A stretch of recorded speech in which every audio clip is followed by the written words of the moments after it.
Some places don't look important until you understand what you're standing on. A pattern hidden beneath a jungle floor, a silent tomb buried under hills, a structure shaped into the land that can only be seen from the sky. These aren't myths, they exist.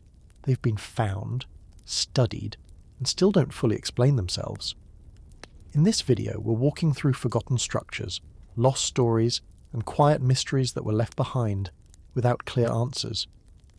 If you like slow, atmospheric discoveries like this, you're in the right place. So settle in.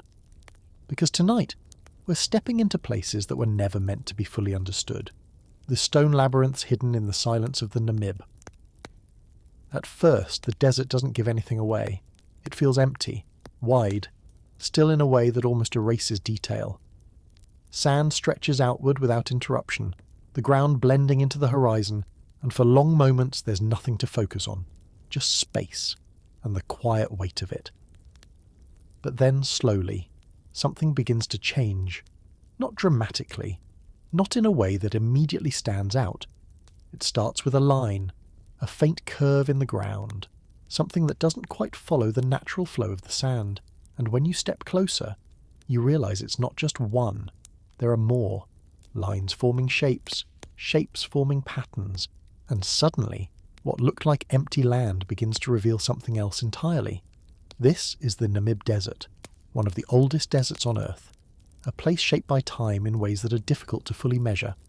And within this landscape, there are formations that don't behave the way the rest of the desert does. Stone arrangements, not scattered, not random, but placed, carefully, forming circular paths, spirals, labyrinth-like patterns that extend across the surface. From above, they become clearer, not chaotic, not accidental, but structured, deliberate. And that's where the question begins, because the desert creates many things: dunes, waves of sand, wind-shaped ridges, but it doesn't usually create patterns like this. Not with this kind of consistency, not with this kind of shape. The stones themselves are not unusual. They match the environment, collected from the surrounding area, but it's how they're arranged that feels different, placed in lines, curved with intention, not piled, not dropped, but positioned. And that distinction is subtle, but important, because it suggests that something, or someone, made the choice.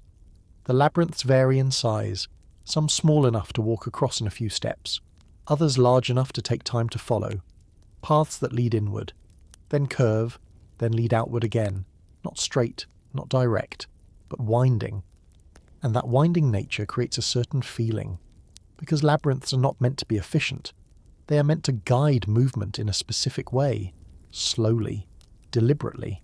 You don't cross them quickly, you follow them, step by step, and as you do, the outside world begins to fade, not physically, but mentally, because your focus narrows to the path, to the next turn, to the shape beneath your feet, and that experience matters, because it suggests that the design is not just visual, it is experiential, something meant to be walked, something meant to be followed. The desert environment adds to this, the silence, the absence of distraction, no noise, no movement, just wind, occasionally passing over the surface, and in that silence, the patterns feel more present, more intentional, as if they belong there, even if their origin is unclear. The age of these labyrinths is not precisely defined, which adds another layer, because without a clear timeline, the context becomes harder to fix. Were they made recently, or do they extend further back into a time we don't fully understand? The materials don't provide an easy answer. Stone lasts, it doesn't change quickly, which means the structures could remain for long periods without obvious signs of aging, and that makes dating them difficult. The purpose is also unclear.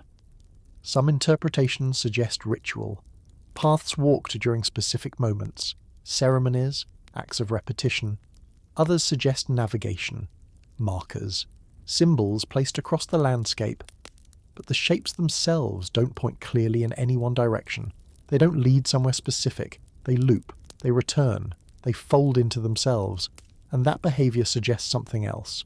Not destination, but process, movement for its own sake, The placement of these labyrinths across the desert adds another question. Because they are not isolated. They appear in multiple areas, sometimes separated by distance, but sharing similar forms, and that repetition suggests connection, a shared idea, a pattern that was understood and repeated, but by who? That part remains open. The desert does not preserve history in the same way as other environments. It hides things, covers them, reveals them again, changes the surface, slowly, which means what is visible now may not have always been visible, and what is hidden now may have once been clear, even standing within one of these labyrinths. There is no explanation, no sign, no marker, nothing that tells you why it exists, only the shape and the feeling that it creates.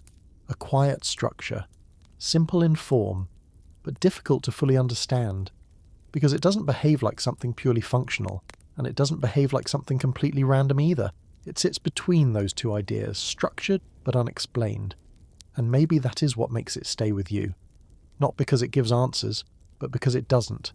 A pattern in the sand, a path that leads nowhere and everywhere at the same time. A shape that invites movement, but offers no destination. And in a place defined by emptiness, that presence feels even stronger. The desert remains silent. The stones remain in place. The patterns continue to exist, without explanation, and that quiet uncertainty. The forgotten stone grid, hidden beneath the jungle, Borneo. At first, nothing looks unusual, just forest. Dense, layered, almost overwhelming in how completely it fills the space. Trees rise in every direction, roots spread across the ground, and everything feels alive, constantly growing, constantly covering whatever came before. In places like this, the ground is rarely still. Leaves fall, soil shifts, plants take hold and slowly claim whatever lies beneath them. And because of that, most things disappear. Not suddenly, but gradually. Covered.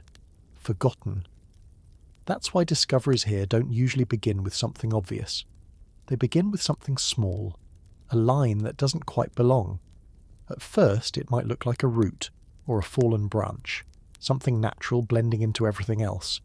But then you notice it doesn't curve the way roots do.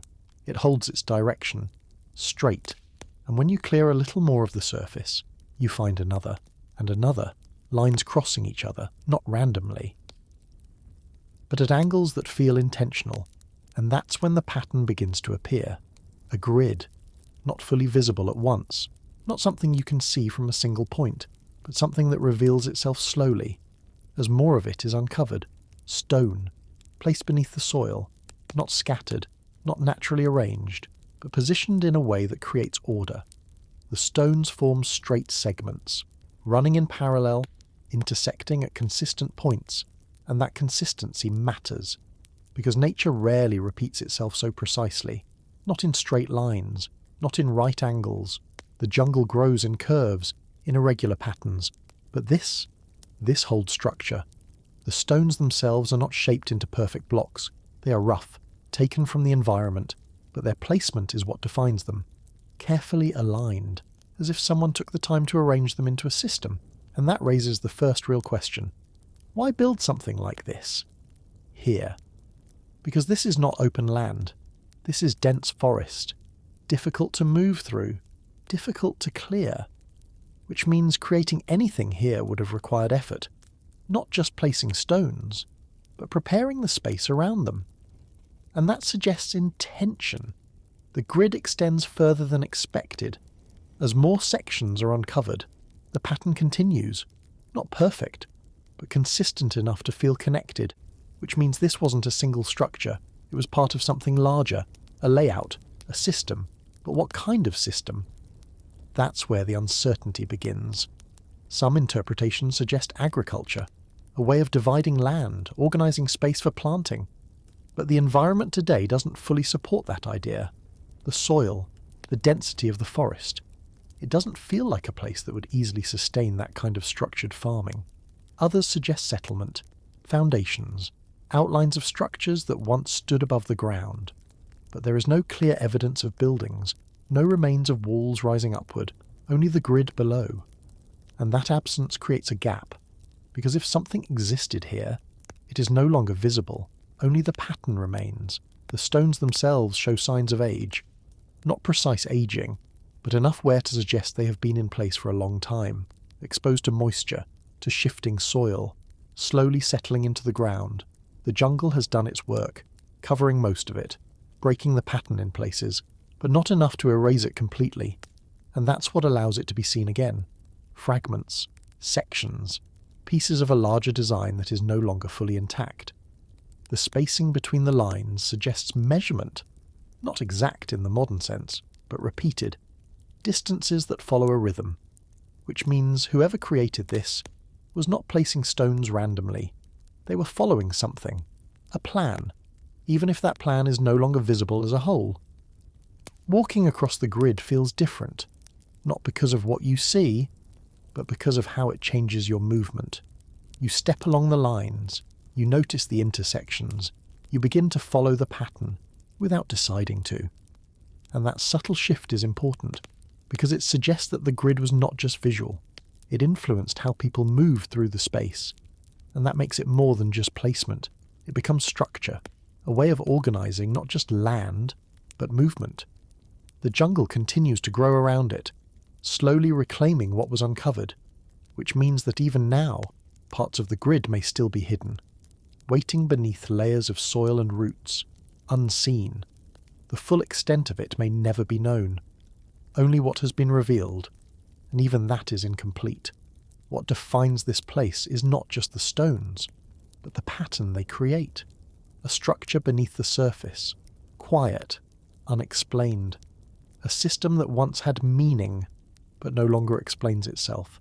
And maybe that is what makes it stay with you, not because it is complex, but because it is simple, in a way that suggests something more. Straight lines in a place of curves, order in a place of growth, a design that continues to exist, even after everything around it has changed, and that quiet structure. The pyramid no one ever claimed. At first, it doesn't stand out the way you would expect a pyramid to. There's no crowd around it, no clear path leading up to it, no signs, no markers, nothing that tells you what it is or why it's there. It just exists. Rising out of the ground in a shape that feels familiar but placed in a setting where it doesn't quite belong. From a distance it looks almost natural, like a hill, something formed slowly over time. But as you move closer, the lines begin to change, edges become clearer, angles start to hold their shape, and the more you look, the harder it is to see it as anything but intentional. A pyramid, built, not formed. And that's where the first question begins. Because pyramids don't appear without context. They are usually tied to something, a civilization, a culture, a purpose that explains why the effort was made. But here, there's nothing like that. No surrounding structures that clearly belong to the same system. No inscriptions, no carvings that tell a story. Just the structure itself, standing alone. And that silence around it is what makes it feel different. Because it doesn't explain itself. The surface of the pyramid shows signs of construction, stone placed in layers, not perfectly preserved, but enough to see that it wasn't shaped by erosion. It was assembled. The alignment of the sides suggests intention, not exact in the way modern tools would create, but consistent enough to show planning, each side rising toward a point, even if that point is no longer fully intact.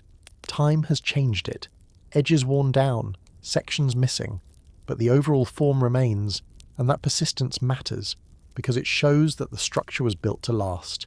Even if no one is left to claim it, the location adds to the uncertainty, because it's not where you would expect to find something like this. Not part of a known cluster, not connected to a well-documented site. It feels isolated. And that isolation creates distance, not just physical distance, but historical distance. Because without context, the structure becomes harder to place, harder to understand.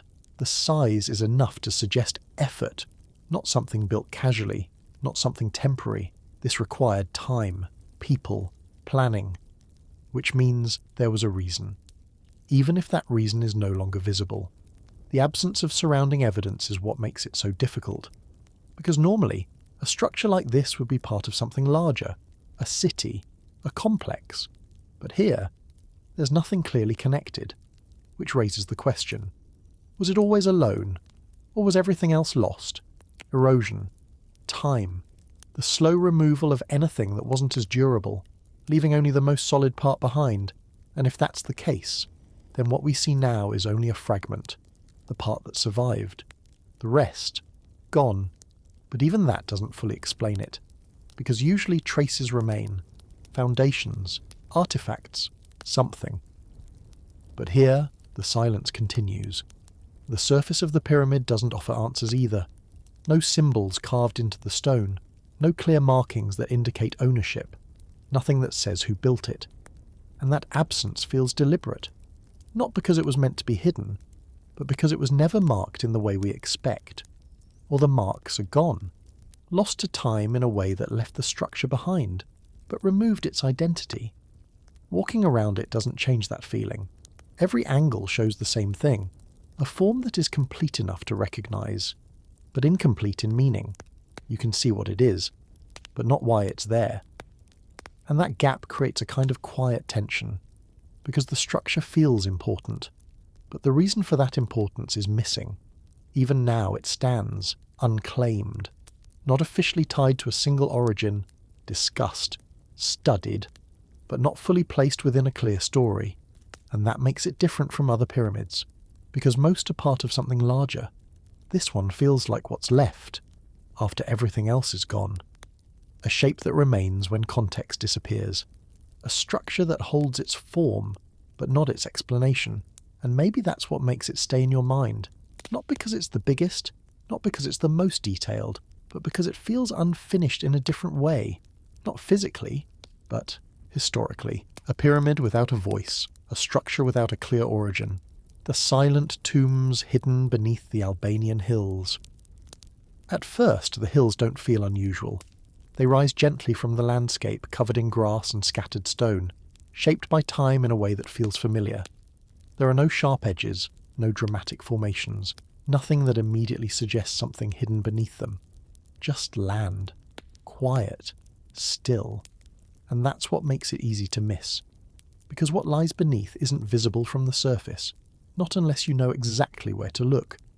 The entrance is subtle, not marked, not announced, just an opening in the ground, partially concealed, blending into the natural shape of the hill. Easy to walk past, easy to ignore, until you step closer and realize it leads downward, into something that doesn't belong to the surface. The air changes first, cooler, stiller, the kind of stillness that feels different from the silence above, because this silence isn't empty, it's contained. As you move inside, the light fades quickly, not all at once, but enough to shift your focus. The outside world becomes distant, and what replaces it is something quieter, more enclosed. The passage narrows, stone on both sides, the ceiling low enough to remind you where you are, underground. The walls are rough in places, smoother in others, not perfectly carved, but shaped, adjusted, and that's when it becomes clear. This isn't a natural cave, it's been worked on, modified, turned into something else.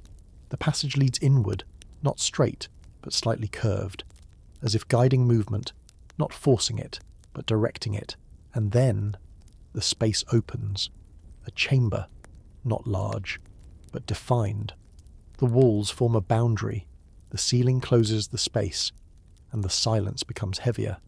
Because here, there is no wind, no distant sound, nothing moves. Even your own footsteps feel muted, as if the space absorbs them.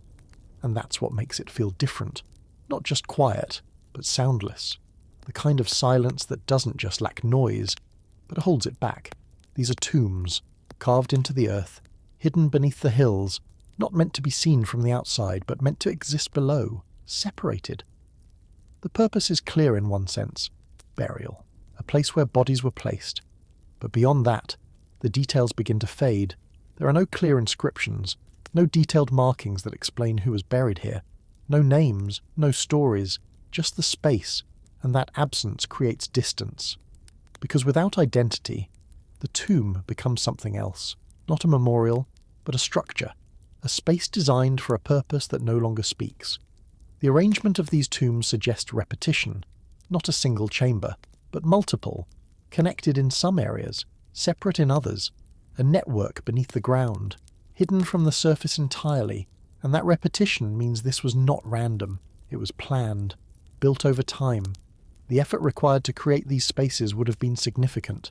Stone removed, passages shaped, not quickly, not easily, which means there was importance attached to this, a reason to build below the surface instead of above it, and that reason is not fully clear.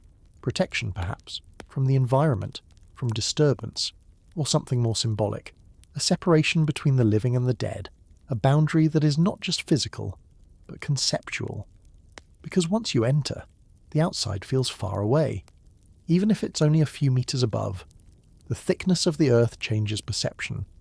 Time feels slower, movement feels heavier, and the silence becomes part of the experience.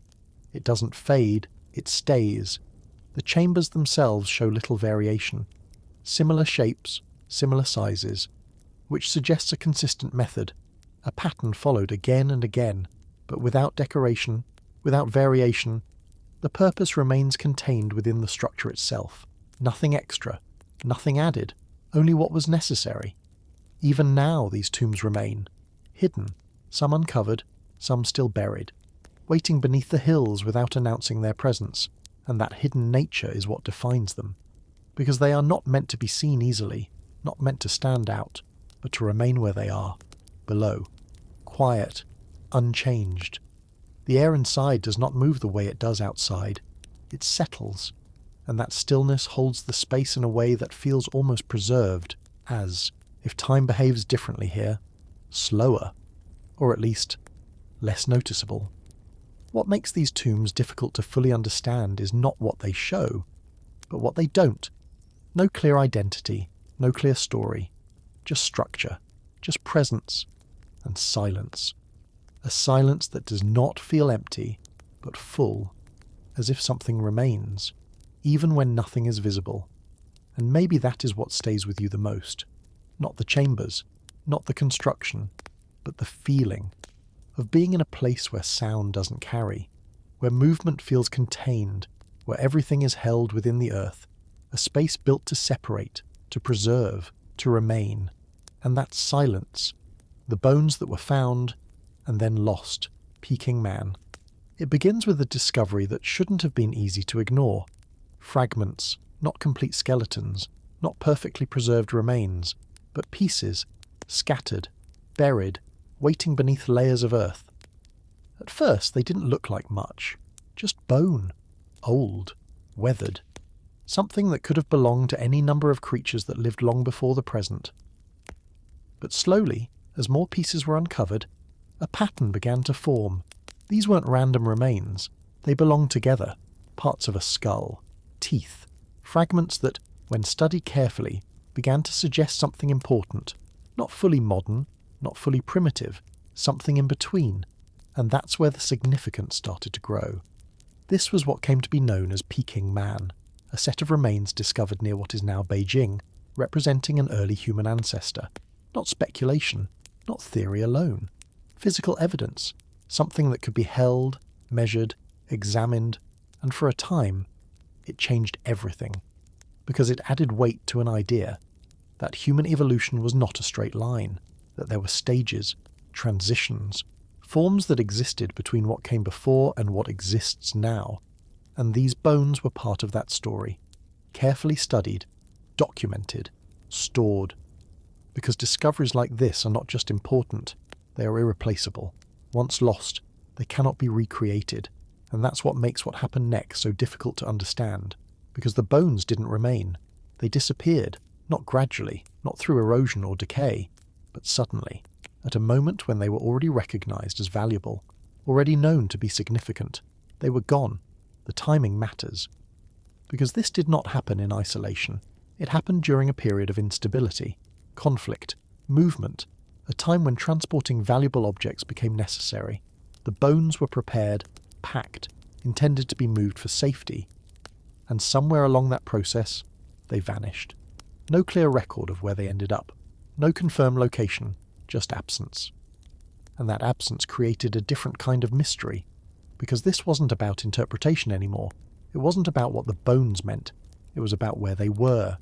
Searches began, attempts to trace their path, to reconstruct the last known movements, but each lead ended the same way: uncertainty. Some suggested they were lost during transport, misplaced, destroyed. Others believed they might still exist, hidden, stored somewhere without recognition. Or perhaps deliberately taken, because objects like this carry value, not just scientific, but symbolic, pieces of a larger story, and losing them creates a gap, not just physically or historically, because without the original material something is always missing. Replicas exist, casts, measurements, records of what was found, but they are not the same. They don't replace the original, they only represent it, and that difference matters, because science depends on access, on the ability to re-examine, to question, to confirm, and when the original evidence is gone, that process becomes limited. The site where the bones were found still exists, layers of earth still holding traces of the past, but the most important pieces are no longer there, and that changes how the story is told, because now part of it is missing. The discovery remains, the importance remains, but the physical connection is gone, and that absence becomes part of the narrative, a discovery that helped shape understanding and then disappeared from it. Even now, the search hasn't completely stopped. There is always the possibility that something will surface, a record, a clue, something that leads back to the original bones, but time makes that less certain. Years pass, records fade, memories become less reliable, and the chance of recovery becomes smaller. What remains is the idea, the knowledge that they existed, the impact they had when they were first studied, and the questions that continue because they are no longer available. Where did they go? Were they destroyed? Or are they still somewhere unrecognized, unfound? The story of Peking Man is not just about evolution, it's about loss, a discovery that should have remained part of history, but instead became part of a mystery, something found, understood, and then gone, and that absence. The ones who lived beneath the earth. Hopi Ant People. It begins, not with a place you can visit, but with a story that has been told for a very long time. Not written down at first, not recorded in stone, but spoken. Passed from one voice to another, across generations. The kind of story that doesn't try to prove itself. It simply continues. Among the Hopi people, there are accounts of a time before this world, or at least before this version of it. A time when the surface was not stable, when conditions changed in ways that made it difficult to survive, and during those moments, something unexpected appears in the story. Not human, not animal in the way we usually think of animals. Something else, referred to as the Ant People. The name itself is simple, but the meaning is not, because in the story they are not described as creatures to fear, they are helpers, beings that live beneath the ground, within the earth, and when the surface becomes dangerous, they offer shelter, they guide, they take people below, into spaces hidden from what is happening above, and that idea creates an image, not of caves alone, but of something deeper, passages, chambers, a world beneath the surface that is not easily seen, and within that world, safety. The details are not always exact, they are not meant to be measured, but the feeling of the story remains consistent, a time of difficulty, a moment of need, and something that responds.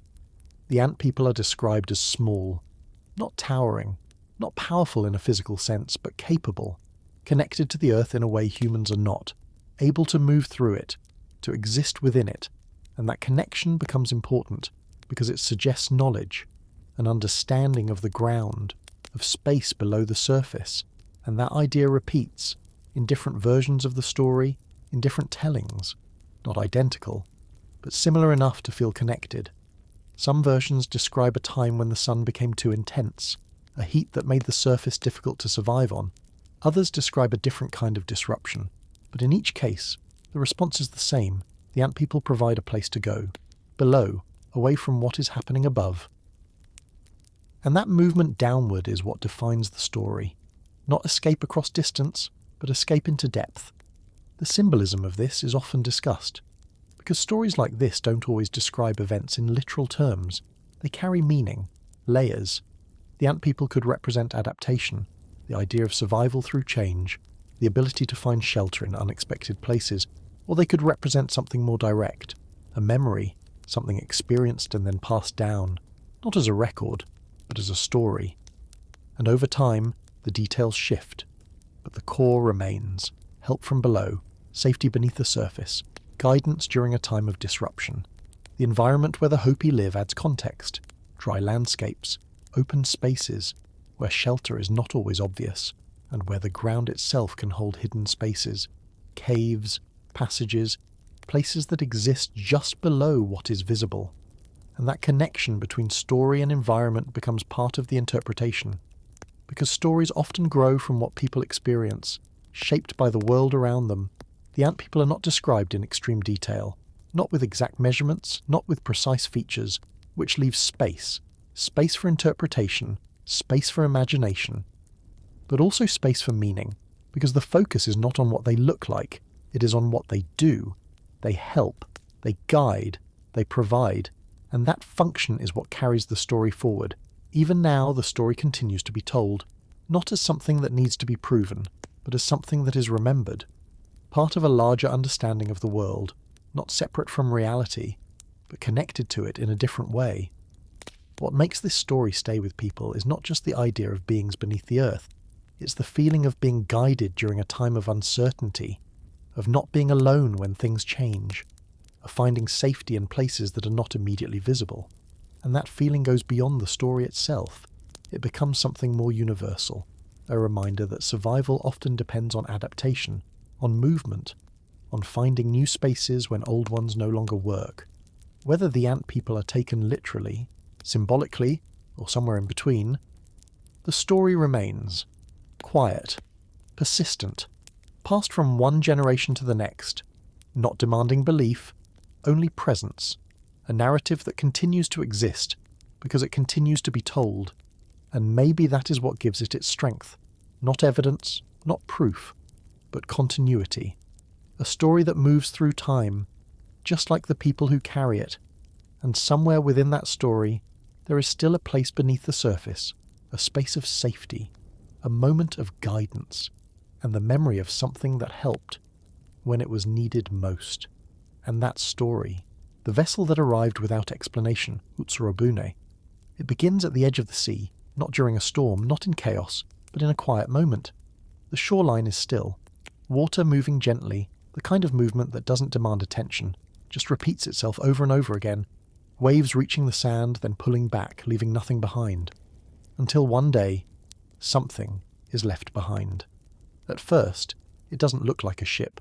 Too small, too contained, more like a shape, rounded, unfamiliar, resting at the water's edge as if it had simply drifted there, without effort. People notice it slowly, not all at once. One person first, then another. Curiosity builds in quiet steps, because whatever it is, it doesn't match anything they've seen before. The object is described as a vessel, but not in the way boats are usually understood. It doesn't follow the same structure. The lower part appears reinforced, solid, the upper section more enclosed. Some accounts describe windows, not open spaces, as but covered, transparent enough to see through, but not easily accessed, and that detail changes how it feels, because it suggests something sealed, something that wasn't meant to open easily. The material is also unusual, not clearly wood, not clearly metal, something in between, smooth in some areas, stronger in others, difficult to categorize, and that uncertainty spreads. Because when something doesn't match what you already know, it becomes harder to understand. The vessel doesn't move, it simply sits there, as if it has completed its journey, or been placed, and then attention shifts, because there is something inside, a person, seated, still, not reacting in the way you might expect, not calling out, not trying to leave, just present. And that presence creates a different kind of tension, because now the object is no longer just an object, it is inhabited. The person inside is described as unfamiliar, not clearly belonging to the local population, clothing different, appearance slightly outside expectation, not dramatically so, but enough to be noticed, and that difference becomes part of the mystery, because now there are two unknowns, the vessel and the person within it. Communication becomes difficult. Language doesn't match. Attempts to understand fail. Words don't connect. And without shared language, meaning becomes harder to reach. The person holds something, a small object, protected, kept close, and that detail stands out, because it suggests importance, something they do not want to lose, but what it is never clearly explained. The inside of the vessel shows markings, symbols, not recognized, patterns that don't align with known writing, and that adds another layer, because now the vessel carries not just form, but information, even if it cannot be read. The reaction of the people observing it is uncertain, curiosity, confusion, not fear exactly, but not comfort either, because there is no clear category for what they are seeing. And without a category, there is no clear response. Time passes, the vessel remains, the person inside remains, and the situation does not resolve itself. No explanation appears, no clear origin is revealed, only presence. And then, just as quietly as it appeared, it is gone, removed, returned. Accounts differ. Some say it was pushed back into the sea, others suggest it drifted away, but in every version, it does not stay. And that departure is as unclear as its arrival, because it leaves no trace behind, no pieces, no remains, only memory. And that memory becomes the story, passed forward, recorded later, retold, with slight changes, but the same core, a vessel, a person, a moment that didn't fit. Over time, interpretations form. Some suggest it was a foreign craft, something from another region, a misunderstanding of unfamiliar design. Others suggest something more unusual, something that does not fit within known categories. But none of these explanations fully settle the story, because each one leaves something unanswered. The design, the markings, the behaviour, the silence. What makes this story stay is not just the object itself, but the way it appears and disappears, without introduction, without conclusion, a moment that begins and then ends, without explanation. And that kind of moment feels incomplete, because there is no resolution, only the memory of something that didn't belong, but existed anyway. Even now the story continues, not as proof, not as something that demands belief, but as something that remains, a quiet account of an encounter that didn't fully explain itself, a vessel that arrived, without origin, and left, without destination, and that unanswered space. The king who might have existed, or never did, Arthur. It begins with a name, not a place you can visit, not something you can hold, just a name that has been repeated for so long, it starts to feel real. Arthur, a king, a leader, a figure placed at the centre of stories that have been told across generations. But the moment you try to find him in history, things begin to shift, because the story is clear, but the evidence isn't. The idea of King Arthur comes from accounts written long after the time he's supposed to have lived. Stories of battles, of a leader who brought people together, a figure who stood at a moment when the world was changing. And that part feels possible, because history is full of leaders who appear during uncertain times, people who organise, who resist, who become central to events that shape what comes next. So the idea of someone like Arthur isn't difficult to imagine, but imagining is not the same as confirming. The earliest references to Arthur are not detailed. They don't describe a king in the way later stories do. They mention a figure, a warrior, someone associated with battles, not a crowned ruler, not a central figure of a court, just a presence, and that difference matters, because it suggests that the story we know now did not begin the way it is told today. It grew, over time, layer by layer, each retelling adding something, expanding the image, turning a possible figure into something larger, more defined, more complete. The idea of Camelot, the round table, knights with names and roles.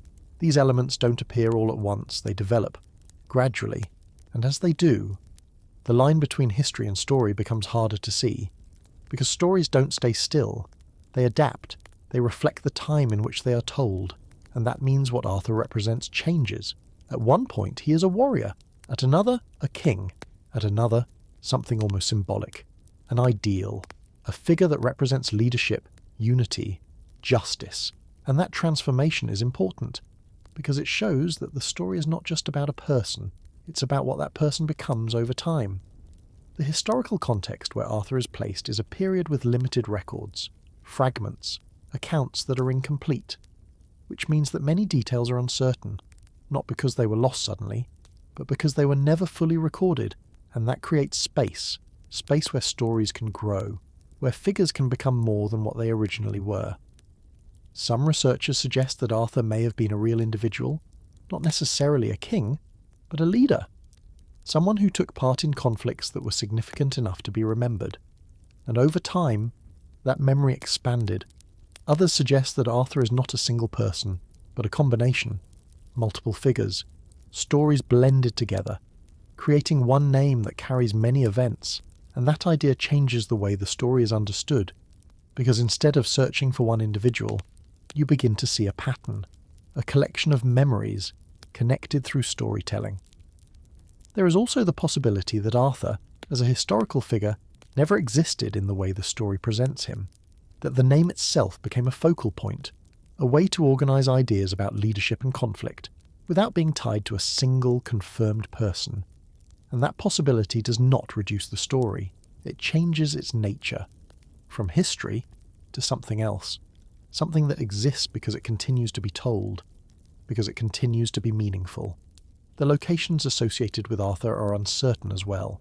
Different places claim connection, different landscapes are linked to the story, but none can be confirmed with certainty, which means the story is not fixed to a single place.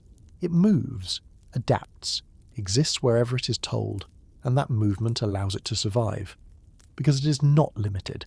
It is not confined to one site or one piece of evidence. It exists in narrative, and narrative can continue even when details are unclear. The objects connected to Arthur, like the sword, the throne, the structures, they are part of the later versions of the story. Symbols, not confirmed artifacts, but meaningful elements, things that represent ideas, power, authority, legitimacy. And those symbols carry the story forward, even when the original source remains uncertain. What makes the question of Arthur so compelling is not just whether he existed, but how the idea of him persists. Because even without confirmation, the story remains strong, recognizable, repeated.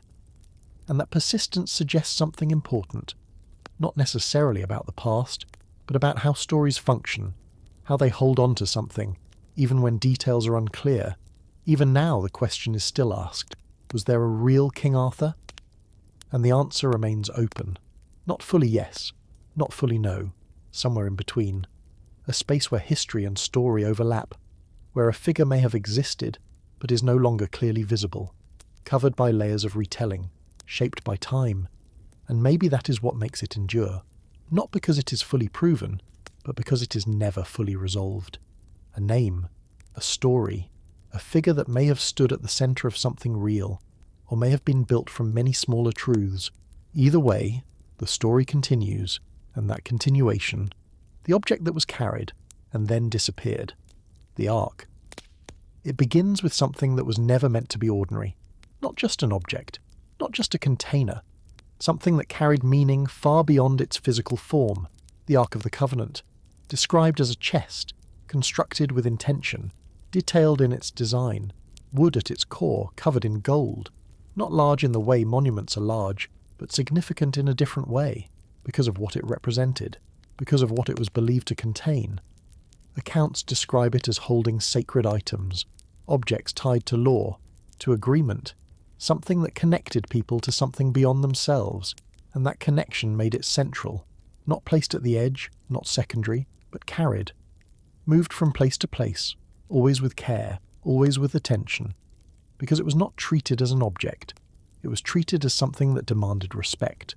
The way it was handled reflects that. Not everyone could approach it, not everyone could carry it. There were rules, boundaries, which suggest that its presence was not casual, it was controlled, and that control adds to its importance, because when something is protected, it usually holds meaning. The Ark is described as being present during key moments, not passive, but involved, carried into situations where decisions were made, where events took place, and in those moments, it becomes more than a symbol. It becomes part of the story itself. But as time moves forward, the clarity begins to fade, references become less direct, mentions become less frequent, and then, eventually, they stop. The Ark is no longer described in the same way, not because it was no longer important, but because it is no longer visible. And that absence creates the central question: what happened to it?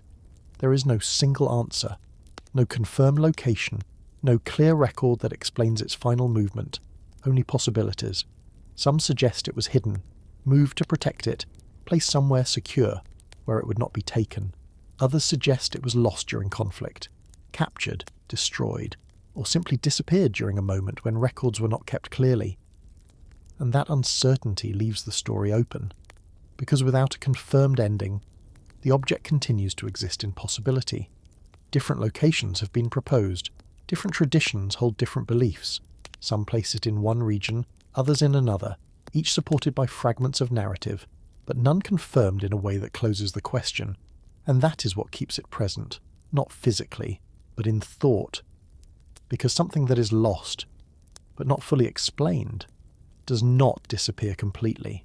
It remains in discussion, in search, in the idea that it might still exist, somewhere, undiscovered, unseen. The search for the Ark has taken many forms: exploration, research, attempts to connect historical records with physical locations. But each effort ends the same way, without certainty. And over time, the focus begins to shift, from finding the object to understanding what it represents.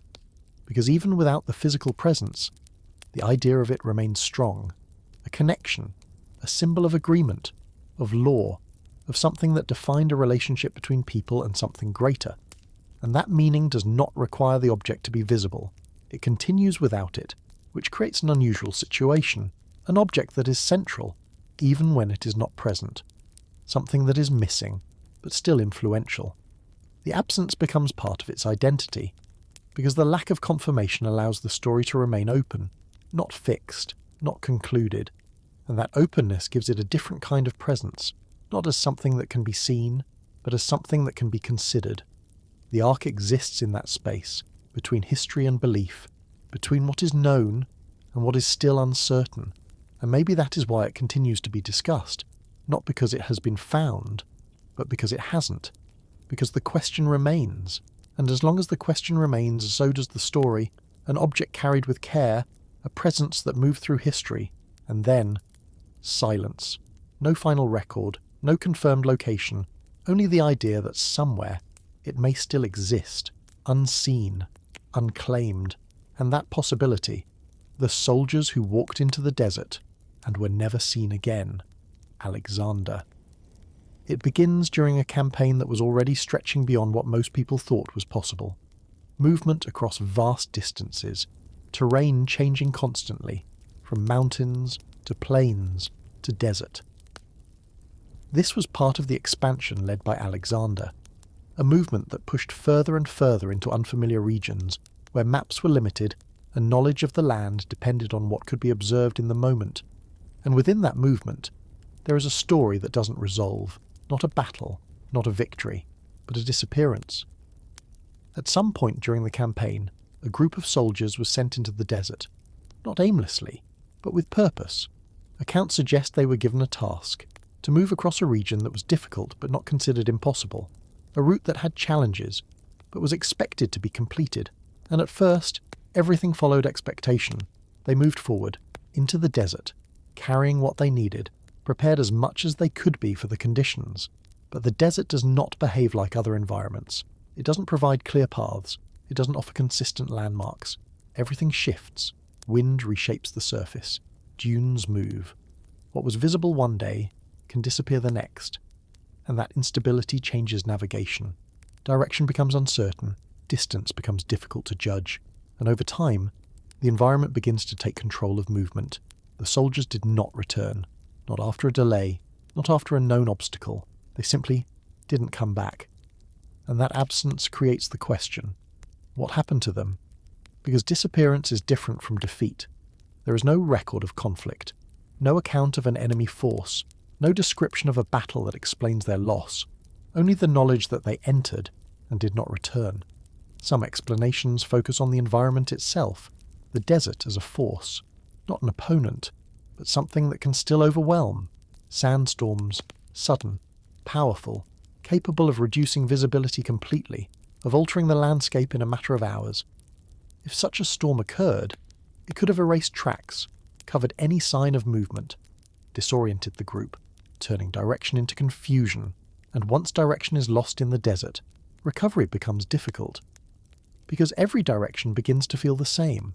Water becomes critical, limited. Carried supplies only last for so long, and without a clear path forward, time becomes the deciding factor. Another possibility suggests miscalculation, a route that was not as manageable as expected, distances longer than estimated, conditions harsher than anticipated, and that gradual realization, turning into a situation that cannot be corrected, because once you are too far in, turning back is not always easier, it can be just as uncertain. There are also ideas that the group may have encountered something unexpected, not necessarily conflict, but an obstacle, terrain that could not be crossed, a barrier that forced them to change direction, leading them further away from their intended path. And over time, that deviation becomes disappearance. The lack of physical evidence is what makes this difficult, because nothing was recovered, no remains, no clear trace of where they ended, which means there is no single point where the story concludes, only the beginning and then absence. The desert plays a role in that, because it does not preserve in the same way other environments do. It covers, it shifts, it removes visible signs, which means that even if something remains, it may not be visible, or may no longer exist in a recognizable form. The story remains because it was recorded, mentioned, passed along, but without detail that fully explains the outcome. And that lack of detail leaves space for interpretation, space for uncertainty. Over time, the disappearance becomes part of the larger narrative, not central but present, a moment that interrupts the flow of events, a reminder that not everything within a campaign is controlled, that movement into unknown regions carries risk, not always visible, not always predictable, even with planning, even with experience. The environment itself can become the deciding factor. What makes this story stay is not just that the soldiers were lost, it's how completely they were lost. No return, no clear end, just the knowledge that they went forward and were never seen again. And that kind of disappearance feels different, because it removes closure, it leaves the story open, without resolution. Even now the desert remains, unchanged in the ways that matter, still shifting, still silent, holding whatever it holds, without revealing it. And somewhere within that landscape, there may still be traces, or there may be nothing at all, and that uncertainty, the shape that watches the land, the great Serpent Mound. At first, it doesn't look like anything unusual, just a rise in the earth, a gentle curve that blends into the surrounding land, covered in grass, shaped by time in a way that feels natural. If you stand at ground level, it's easy to miss. There's no towering structure, no walls, no stone rising upward, nothing that immediately tells you something is there. But the shape isn't meant to be seen from where you stand. It reveals itself differently. From above, the pattern becomes clear, a long, winding form, curving across the landscape in a way that feels deliberate, not random, not the result of erosion or shifting ground, but something arranged.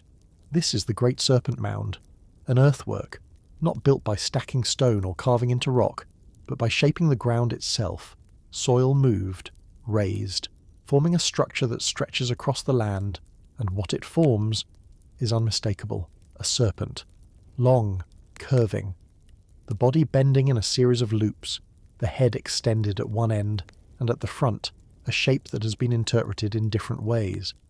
Some see it as the serpent holding an object, others see it as something else entirely, but regardless of interpretation, the form holds, clear enough to recognize, even without detail.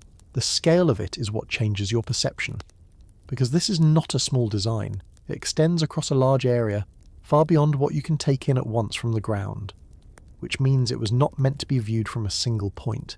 It was meant to exist across space, to be understood as a whole, even if experienced in parts, and that creates a different kind of structure, not vertical, but horizontal, spread across the landscape. The effort required to create it would have been significant. Soil moved by hand, layer by layer, shaped into curves that maintain their form, not straight lines, but controlled bends, which suggests planning. Because creating curves at that scale requires understanding, not just of shape, but of placement. The mound follows the natural contours of the land.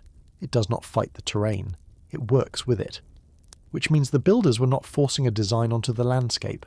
They were integrating it, and that integration matters, because it suggests awareness of the environment, a decision to place the structure where it fits, not where it is easiest.